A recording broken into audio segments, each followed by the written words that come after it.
Some wounds do not bleed where anyone can see. They do not show up on x-rays or blood panels. They do not qualify for sick leave. You still go to work, you show up in church, you answer the questions, you perform the functions. And the whole time, underneath the performance, something is bleeding, something is broken. Maybe years ago, maybe recently, and it never properly healed. Good morning and welcome to Daily Flow. I am Henry Adesiji, your friend and companion on this platform. Today, we continue our journey in the months of healing and reversal of evil cycles as we look at emotional healing.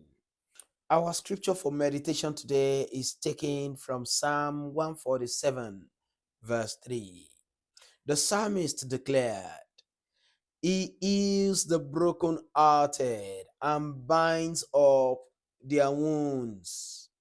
These words contain a theology of emotional healing.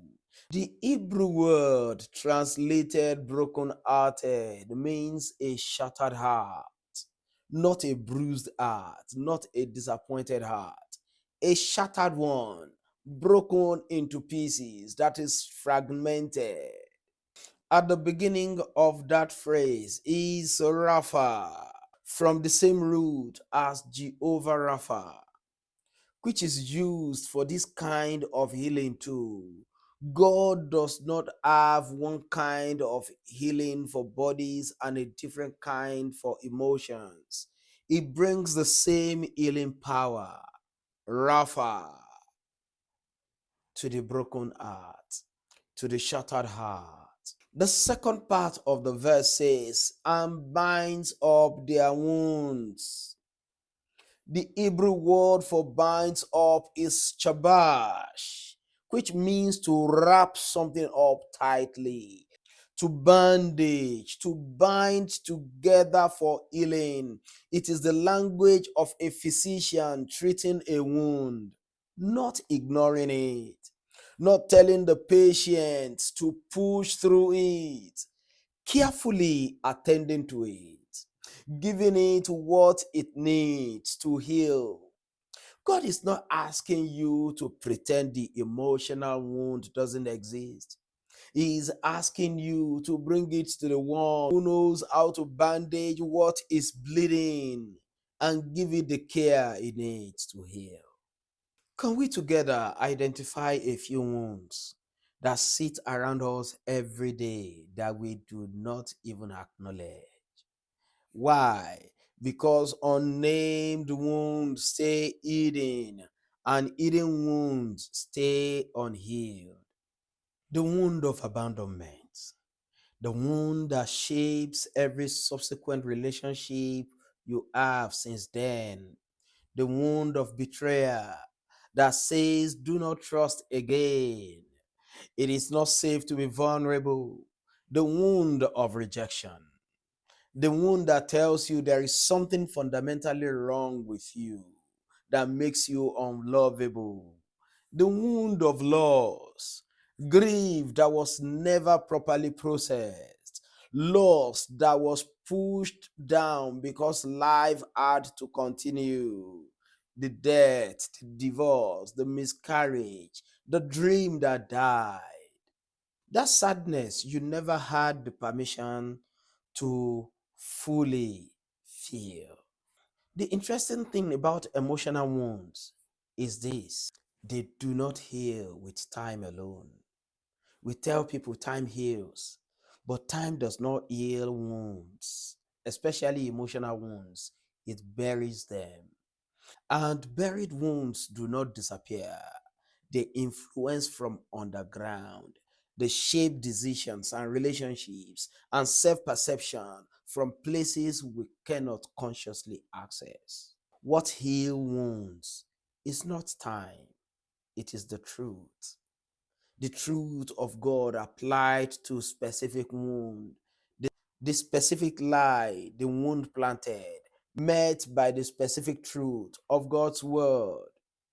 For example, The wound of abandonment says, I'm not worth staying for. The word of God in Hebrews chapter 13 verse 5 says, I will never leave you nor forsake you. It is not a general promise. It is a specific counter to the lie of that wound. The wound of rejection says there is something wrong with me. God says in Isaiah chapter 43 verse 4, you are precious in my sight. You are honored. I love you. Henry Nouwen, the Dutch Catholic priest and author who spent much of his life ministering to those with disabilities, wrote, the greatest trap in our life is not success, popularity, or power, but self-rejection. When we have come to believe in the voices that call us worthless and unlovable, then success, popularity, and power are easily perceived as attractive solutions. The real trap, however, is self-rejection. He understood that emotional wounds, if left untreated, become the operating system of a life. Every decision filtered through the lens of the original wound. God wants to go more deeply into the wound, not around it, through it. And his healing from the inside out is the only healing that actually works. You do not have to keep functioning while bleeding. You have permission to bring that wound to God, not as a spiritual performance, but as a real person in real pain, saying, this is where I am broken. I have been hiding it. I cannot fix it. I need you. Our action steps today are to bring us face to face with the healer. 1. Name the wound privately between you and God. Honestly, to the point. You don't need to post it. You don't need to perform it. Come to God one-on-one in prayer and name that wound to Him. 2. Replace the lie with specific truth of God's word. For every one lie you named, find a specific verse of the Bible that directly contradicts it. Write it down. Speak it daily, not because repetition earns healing, but because the mind renews gradually as truth is consistently applied. The truth eventually wins, and with that comes your victory. I don't care where you have been broken. I don't know what has broken you. Is it disappointment, abandonment, or rejection? Whatever it is, the Lord is coming into that situation and is healing you from inside out. In the name of Jesus, that which needs excavation, God is bringing it up.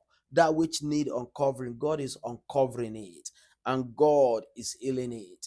In the name of Jesus, I know that the Lord will heal you in the name of Jesus.